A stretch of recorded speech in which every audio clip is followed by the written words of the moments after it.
ICP Academy. CA, CMA, CS, CAT போன்ற அனைத்து விதமான ப்ரொஃபஷனல் கோர்ஸ்களும் இங்கு எளிமையான முறையில் கற்றுத்தரப்படும். எங்களிடம் 25 வருடத்துக்கு மேல் அனுபவம் உள்ள ஆசிரியர்களும் உள்ளனர். அது மட்டும் இல்லாமல் ஆடிட்டர்களாலும் பயிற்சி அளிக்கப்படுகிறது. எங்களிடம் பயின்ற மாணவர்கள் மாநில அளவில் தேர்ச்சி பெற்றுள்ளனர் என்பதும் குறிப்பிடத்தக்கது. இந்த ப்ரொஃபஷனல் கோர்சஸோட கிளாஸஸ் பாத்தீங்க அப்படின்னா full time, part time, weekend classes அப்படின்னு பல விதமா இருக்கு. இதுல உங்களுக்கு எது கம்ஃபர்ட்டோ அதை சூஸ் பண்ணிக்கலாம். நீங்கள் வெளியூரை சேர்ந்த மாணவர்கள் என்றால் கவலை வேண்டாம். எங்களிடம் ஹாஸ்டல் வசதியும் உண்டு. மேலும் ஃப்ரீ டெஸ்ட் பேட்சும் நடத்தப்படுகிறது. இந்த ஃப்ரீ டெஸ்ட் பேட்சில் கலந்து கொண்ட அனைத்து மாணவர்களும் 100% தேர்ச்சி பெற்றுள்ளனர். அணுக வேண்டிய முகவரி number 973 TELC church complex, town hall bus stand, Coimbatore 641001. Contact 9894795915. Welcome back friends of ICP academy. நம்ம இப்போது 2.8 ஆஃப் liability to third parties section 25 to section 27. Each partner, அந்த ஃபார்மில் இருக்கக்கூடிய பார்ட்னர் எப்படி தேர்ட் பார்ட்டிஸ்க்கு லைபிள் ஆகிறாங்க அப்படிங்கிறது நம்ம வேரியஸ் ஹெட்ஸில் டிஸ்கஸ் பண்ணுறோம். First one, liability of a partner for acts of the firm section 25. அந்த ஃபார்முடைய நடவடிக்கை அந்த ஒவ்வொரு பார்ட்னரையும், அதில் இருக்கக்கூடிய கூட்டாளி அப்படின்னு சொல்லக்கூடிய ஒரு பார்ட்னரை எப்படி அஃபெக்ட் பண்ணும் அப்படிங்கிறது தான் செக்ஷன் 25 எக்ஸ்பிளைன் பண்ணுது. ஒவ்வொரு பார்ட்னரும் அதுக்குள்ளே அந்த ஃபார்மில் நிறுவனத்தில் என்ட்ரு ஆகும்போதே அவங்க ஒவ்வொருத்தரும் தனித்தனியாகவும் கூட்டாகவும் அந்த தேர்ட் பார்ட்டிஸுக்கு ரெஸ்பான்சிபிள் ஆகுறாங்க.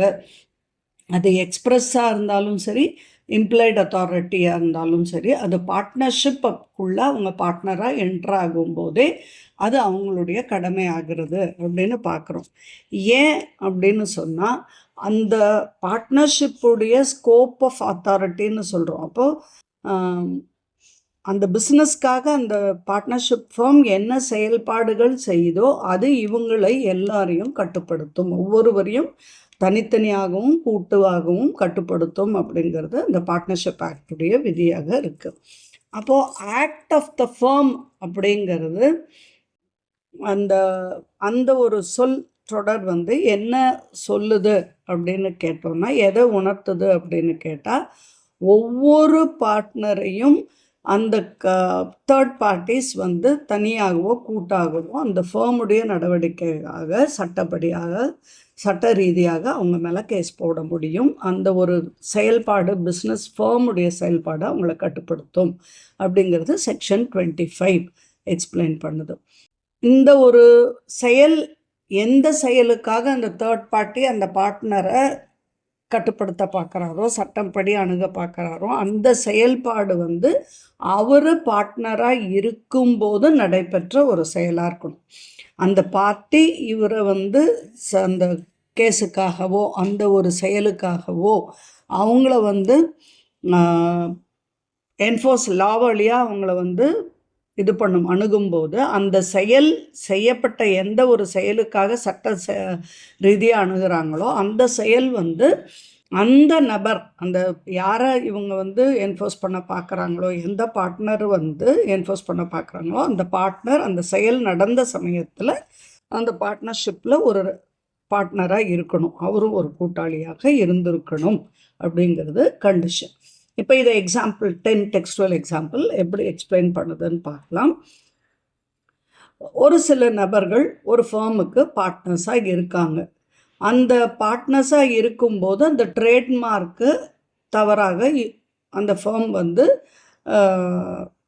உபயோகப்படுத்தப்பட்டதாக தெரிய வருது. அப்போது இவங்க எல்லாருமே அந்த லயபிலிட்டிக்கு, அந்த நஷ்டத்துக்கு கடமைப்பட்டவராக ஆறாங்க. அந்த damages immaterial that the damages arose after the dissolution of the firm. அந்த ஃபார்ம் டிசால்வ் ஆயிடுச்சு, ஆனாலும் இவங்க செய்யும்போது அந்த ஃபார்மும் இருந்தது, அந்த ஃபார்மில் இந்த பார்ட்னர்ஸாகவும் இருந்தாங்க அப்படின்னு சொன்னால் அந்த நடவடிக்கைக்காக அந்த ஃபார்மையோ அந்த பார்ட்னர்ஸையோ சட்ட ரீதியாக கொண்டு நிறுத்த முடியும் சட்டத்தின் முன்னாலங்கிறது இதன்படியாக நம்ம தெரிஞ்சுக்கிறோம். Next liability of the firm for wrongful acts of a partner section 26.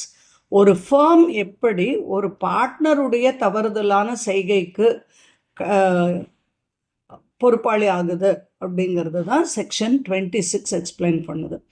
எப்படி ஒரு பார்ட்னர் ஒரு நஷ்டத்துக்கோ அல்லது அவரால் ஒரு தேர்ட் பார்ட்டிக்கு ஒரு இடையூறு ஒரு நஷ்டம் ஏற்படுதோ அதே மாதிரி ஏற்பட்டால் அந்த ஒரு ஃபர்முடைய நடவடிக்கையினால் எப்படி ஒரு பார்ட்னர் பொறுப்பாளி ஆகிறாரோ அதே மாதிரியாக ஒரு பார்ட்னருடைய தவறான செயல் அந்த தேர்ட் பார்ட்டிஸை பாதிச்சிருந்தா, அவருக்கு நஷ்டம் ஏற்பட்டிருந்தால் அல்லது அவருக்கு ஏதாவது இன்ஜுரி ஏற்பட்டிருந்தால் அதையும் அந்த ஃபேமுக்கும் அது ஃபேமும் பொறுப்பாளி ஆகும்.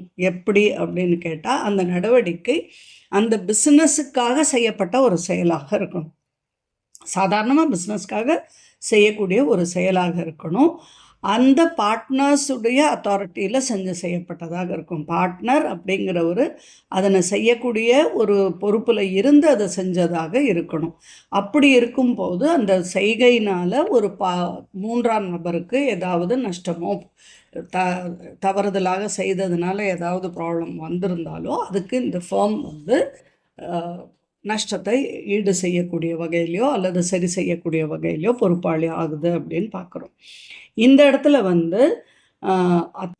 authorized and as falling within either of the categories mentioned in section 26 and the method employed by the partners doing it was unauthorized or wrongful would not affect the question. இப்போ இதில் அந்த செயல்பாடு அந்த partner செய்யும்போது அன்ஆத்தரைஸ்டாக செஞ்சாரா இல்லை ராங்ஃபுல்லாக செஞ்சாரா அப்படிங்கிற கொஸ்டினே அது இதில் எந்த விதமாக அந்த ஃபேர்மை பாதிக்காமல் இருக்காது. அந்த ஃபேர்முக்கு பாதிப்பை தடுத்து நிறுத்த முடியாது.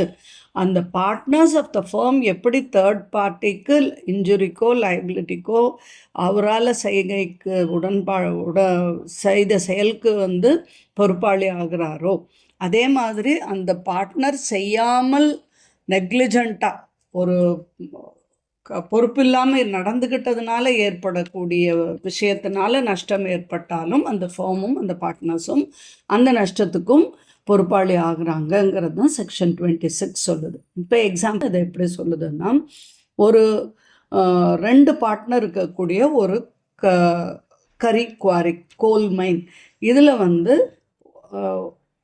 ஒரு மேனேஜராக அந்த 2 பார்ட்னரில் ஒருவர் மேனேஜராக செயல்படுறாரு. மைனுடைய ஒரு ஷாஃப்டை ப்ராப்பராக ஃபென்ஸ் பண்ணாமல் விட்டுட்டார், ஒமிட் பண்ணிட்டார். இது அவருடைய பர்சனல் நெக்லிஜென்ஸ், அவருடைய தனிப்பட்ட அஜாக்கிரதையான செயலாக இருக்குது. இதனால் அந்த ஒர்க்கருக்கு அங்கே இன்ஜுரி ஏற்பட்டது. அப்போது இந்த அதர் பார்ட்னரும் அதுக்கு ரெஸ்பான்சிபிள். ஏன்னா இது செய்த செயல் ஒருத்தரோட பர்சனல் நெக்லிஜென்ஸ். 2 பார்ட்னர் இருக்கும்போது அதில் ஒரு பார்ட்னருடைய நெக்லிஜென்ஸால் ஏற்பட்டது, பொறுப்பற்ற தன்மையாக அவர் நடந்துக்கிட்டதுனால, அவர் பொறுப்பான முறையில் அதை செய்யாததுனால நடந்திருந்தால் கூட அந்த செய்கை அந்த ஃபேமுக்காக செய்யப்பட்ட செயல் இவர்கள் செய்வதற்கு தகுதி படைத்தவர்களாக இருந்ததுனால இந்த 2 பேரில் செய்யாதவரையும் அது பாதிக்கக்கூடியதாக இருக்குது, அந்த பார்ட்னர்ஷிப் ஃபேமையும் கட்டுப்படுத்தக்கூடியதாக இருக்குங்கிறத நம்ம எக்ஸாம்பிள் 11 பார்க்குறோம். Next liability of the firm for misapplication by partners, section 27.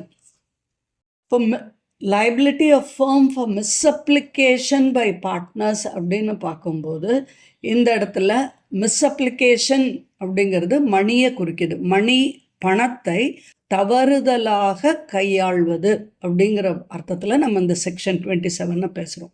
இங்கே 2 பாயிண்ட்டை நம்ம கிளியராக அண்டர்ஸ்டாண்ட் பண்ணிக்கணும். 2 கிளாஸஸில் எக்ஸ்பிளைன் பண்ணுறாங்க.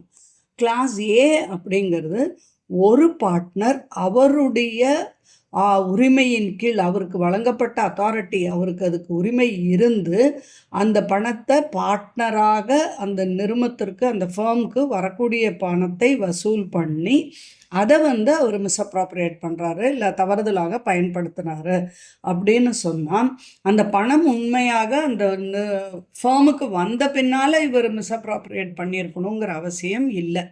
அப்படி இருந்தப்பவும் அந்த இவர் தவறுதலாக பயன்படுத்திய அந்த பணம் தேர்ட் பார்ட்டி கொடுத்த பணம் அந்த தேர்ட் பார்ட்டிக்கு உரிய அந்த பணம் அந்த ஃபேர்முக்கு வந்திருக்கு. ஆனால் அந்த ஃபேர்ம் உபயோகத்துக்கு வராமல், ஃபேர்முக்குள்ளே வந்ததோ வராமையோ இவர் அதை ரிசீவ் பண்ணி இவர் அதை தவறுதலாக பயன்படுத்தியிருக்காரு அப்படின்னா, அந்த ஃபேர்மில் இருக்கக்கூடிய எல்லா பார்ட்னரும் ஃபேர்மாக ஒரு கூட்டாக அந்த பணத்திற்கு பொறுப்பாளி ஆகிறார் அப்படிங்கிறது கிளாஸ் ஏ சொல்லுது.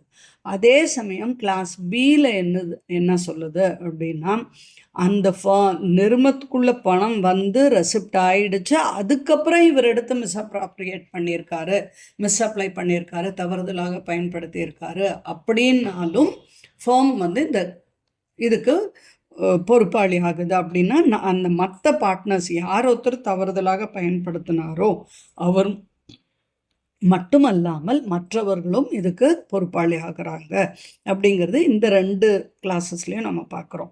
பட் அதே சமயத்தில் அந்த ஒரு பார்ட்னர் ரிசீவ் பண்ணுறதுக்கு அவருக்கு எந்த விதமான ஒரு பொறுப்பும் கொடுக்கப்படவில்லை, அவருடைய ஸ்கோப்பில் இல்லை. அதாவது அந்த ஃபேர்முக்காக பணம் வாங்கிறதுக்கு அவருக்கு உரிமை இல்லை, அவர் உரிமைப்படுத்தப்படவில்லை. அப்படிங்கிற சமயத்தில் அவரால் கொடுக்கப்பட்ட ரெசிப்ட் அவர் அந்த ஃபேர்முக்காக கொடுத்த ரெசிப்டாக ஏற்றுக்கொள்ளப்பட மாட்டாது. அவருக்கு பணம் வாங்க உரிமை இல்லை அப்படிங்கிறது தெளிவுபடுத்தப்பட்டிருந்தால், அவருக்கு அந்த அத்தாரிட்டி வழங்கப்படாது இருந்தால் அப்போ அவர் பணத்தை வாங்கியிருக்கக்கூடாது, வாங்கியிருக்க முடியாது, அவருக்கு அந்த தேர்ட் பார்ட்டி கொடுத்துருக்கக்கூடாது. அப்போ அப்படி கொடுக்க முடியாத பட்சத்தில் அந்த பணத்தை இவர் மிஸ்அப்ராப்ரியேட் பண்ணியிருந்தார், தவறுதலாக பயன்படுத்தி இருந்தாருன்னா அதுக்கு ஃபேர்ம் பொறுப்பாளி ஆகாது, மற்ற பார்ட்னர்ஸ் பொறுப்பாளி ஆக மாட்டாங்க. அந்த பணம் அவங்க கைக்கு வந்த பின்னால் அதை எடுத்து இவர் மிஸ்அப்ராப்ரியேட் ஆகியிருந்தால், மிஸ்அப்ராப்ரியேட் பண்ணியிருந்தால் அப்போ இவங்க பொறுப்பாளி ஆவாங்க. ஆனால் அவரே ரிசீவ் பண்ணி அதை வந்து தவறுதலாக பயன்படுத்தி இருந்தார் அப்படின்னு சொன்னால் அதுக்கு இவங்க பொறுப்பாளி ஆக மாட்டாங்க, ப்ரொவைடட் அவருக்கு அந்த உரிமம் கொடுக்கப்படாது இருந்தால். இப்போ இதை எக்ஸாம்பிள் 12 என்ன எக்ஸ்பிளைன் பண்ணுது, ஏபிசி 3 பேரும் வந்து ஒரு பார்ட்னர் கார் பார்க்கிங் வச்சுருக்காங்க. பி வந்து அந்த பார்க்கிங் பிளேஸில் காரை நிறுத்தியிருக்காரு. பட் ஏ என்ன பண்ணிட்டாரு, அந்த காரை இன்னொருத்தருக்கு வித்துட்டார். இந்த லைபிலிட்டிக்காக அந்த ஃபேர்ம் வந்து எல்லாரும் அந்த for this liability the firm is liable for the acts of ABC 3 பேரும் அந்த இடத்துல நிறுத்தி பிங்கிறவருடைய காரை விற்றாங்க அப்படின்னா ஏபிசி 3 பேரும் பிக்கு லைபிள் ஆகிறாரு. பியுடைய காருக்கு உரிய நஷ்ட ஈடு வழங்குறதுக்கு அவங்களுக்கு பொறுப்பு இருக்குது அப்படிங்கிறத நம்ம பார்க்குறோம். ஏன்னா அவங்க எடுத்த பார்ட்னர்ஷிப் கார் பார்க்கிங், அந்த கார் பார்க்கிங்கில் ஒருத்தர் நம்பி தான் கார் நிறுத்தியிருக்காங்க. அப்போ அதில் 3 பார்ட்னரில் ஒருத்தர் அந்த காரை விற்கிறதுக்கு முயற்சி பண்ணி விற்றுட்டாரு அப்படின்னு சொல்லும்போது அந்த 3 பார்ட்னரும் அந்த காருடைய விலைக்கு பொறுப்பாளி ஆகுறாங்கங்கிறது நமக்கு இங்கே புரிய வருது. ஸோ இந்த இடத்துல as a activity of the firm இவர் ஒரு பார்ட்னர் தான் செய்கிறாரு, தப்பாக அந்த பணத்தை மிஸ்அப்ராப்ரியேட் பண்ணுறாரு, அவருக்கு கொடுத்த அத்தாரிட்டியை தப்பாக பயன்படுத்துகிறாரு, ஆகையினால அந்த ஃபேர்மும் லைபிள்ங்கிறத நம்ம பார்க்குறோம். ஸோ நெக்ஸ்ட் செக்ஷன் 2.9 பார்க்குறோம், rights of transferee of a partner's interest. ஒரு பார்ட்னருடைய இன்ட்ரெஸ்ட், அதாவது பார்ட்னருடைய ஒரு உரிமம் வந்து இன்னொருத்தருக்கு மாற்றி கொடுக்கப்பட்டிருந்தால் அவருடைய ரைட் என்ன ஆகுது அப்படின்னு சொல்லி பார்க்கணும். இப்போ ஒரு பார்ட்னர் அவருடைய பார்ட்னர்ஷிப் ரைட், அவர் அந்த ஒரு ஃபேர்மில் பார்ட்னர்ஷிப்பாக இருக்கார் அப்படின்னு சொன்னால் அவர் அந்த தான் இருக்கக்கூடிய பார்ட்னராக இருக்கக்கூடிய அந்த ஃபேர்மில் தனக்கு இருக்கக்கூடிய உரிமையை மற்றொருவருக்கு மாற்றி கொடுக்கலாம், அல்லது விற்கலாம், அல்லது மார்க்கேஜ் பண்ணலாம். அதே ஒரிஜினல் பார்ட்னர் மாதிரியே அந்த மாற்றுதலை பெற்றவரும் பார்ட்னர் ஆக முடியும். அந்த பார்ட்னராக மாறுதலால் பார்ட்னராக்கப்பட்டவர் ஒருத்தருடைய உரிமை இன்னொருத்தருக்கு மாற்றி கொடுக்கப்பட்டதால் பார்ட்னர் ஆறவருக்கு என்னென்ன ரைட் இருக்குது அப்படின்னு கேட்டால், அந்த பார்ட்னர்ஷிப் கண்டினியூ ஆகும்போது அவர் பார்ட்னர் ஆகலாம், ஆனால் அவருக்கு சில உரிமைகள் மறுக்கப்படுது. என்னென்ன உரிமைகள் மறுக்கப்படுதுன்னா, அவர் பிஸ்னஸுடைய டே டு டே அஃபேரில் காண்டக்டில் இன்டர்ஃபியர் பண்ண முடியாது.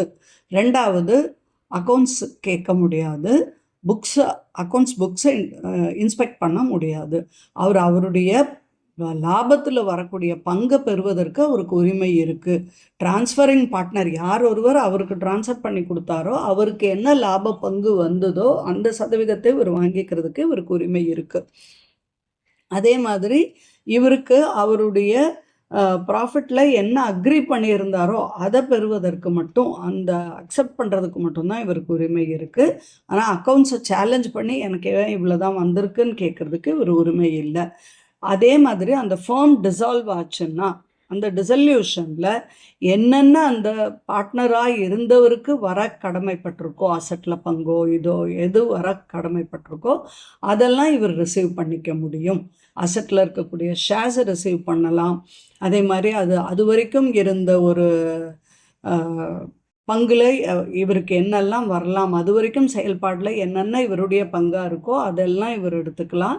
அந்த தேதியை என்னைக்கு அது வந்து டிசால்வ் ஆகுதோ, என்னைக்கு அது வந்து கலைக்கப்படுதோ அந்த தேதியிலிருந்து இவருக்கு அதில் இருக்கிற பணத்தையோ அது சொத்துக்களையோ பெறுவதற்கோ அதை பார்க்குறதுக்கோ இவருக்கு உரிமை இருக்குது அப்படிங்கிறது பார்க்குறோம். ஆனால் அதுக்கு நடந்துட்டு இருக்கக்கூடிய ஒரு பார்ட்னர்ஷிப்பில் பிஸ்னஸ்குள்ளே இன்டர்ஃபியர் ஆகிறதோ இல்லை அக்கௌண்ட்ஸ் கேட்குறதோ ஒரு மாற்றி வாங்கி கொண்ட ஒரு பார்ட்னருக்கு எந்த விதமான உரிமையும் இல்லைன்னு பார்க்குறோம். இது ஏன் இந்த இது வருது அப்படின்னு சொன்னால் செக்ஷன் 31 வந்து நம்ம இன்னும் டீட்டெயிலாக பார்க்க போகிறோம். எந்த ஒரு பார்ட்னரும் வந்து ஒரு புது பார்ட்னராக நுழைய முடியாது மற்ற பார்ட்னருடைய அனுமதி இல்லாமல். மற்ற ஒரு பங்குதாரர்னு சொல்லக்கூடிய பார்ட்னராக இருக்கக்கூடியவங்களோட கன்சென்ட் அனுமதி இல்லாமல் புதுசாக ஒரு பார்ட்னர் அட்மிட் ஆக முடியாது. யாரை வேணாலும் இவர் வந்து தனக்கு பதிலாக நியமிக்க முடியாது. மற்றவங்க எல்லாம் அதுக்கு ஒத்துக்கிட்டால் மட்டும்தான் நியமிக்க முடியும் அப்படிங்கிறது பார்ட்னர்ஷிப்பில் இருக்குது. பட் அதே நேரத்தில் அவருடைய பார்ட்னர்ஷிப் அப்படிங்கிறத அவர் தாராளமாக அவருடைய இன்ட்ரெஸ்ட்டை இவர் யாருக்கு வேணால் கொடுக்கலாம் அப்படிங்கிறதும் பார்ட்னர்ஷிப் சொல்லுது. ஏன்னா அது வந்து ஒரு டான்ஜிபிள் ப்ராப்பர்ட்டி, அது ஒரு சொத்தாக தான் பார்க்குறோம், மூவபிள் சொத்தாக தான் பார்க்குறோம். அந்த சொத்தை இவர் யாருக்கு இவருக்கு இஷ்டப்படுதோ அதை வந்து இவர் எக்ஸிஸ்டிங் அவருக்கு அந்த பார்ட்னர்ஷிப்பில் இருக்கக்கூடிய ஒரு பகுதியை ஒரு அந்த உரிமையை இவர் யாருக்கு வேணால் மாற்றி கொடுக்கலாம். அந்த மாற்றி கொடுக்குறவருக்கு சில கட்டுப்படுத்தப்பட்ட உரிமைகள் இருக்குது அப்படிங்கிறத நம்ம இந்த செக்ஷனில் பார்க்குறோம்.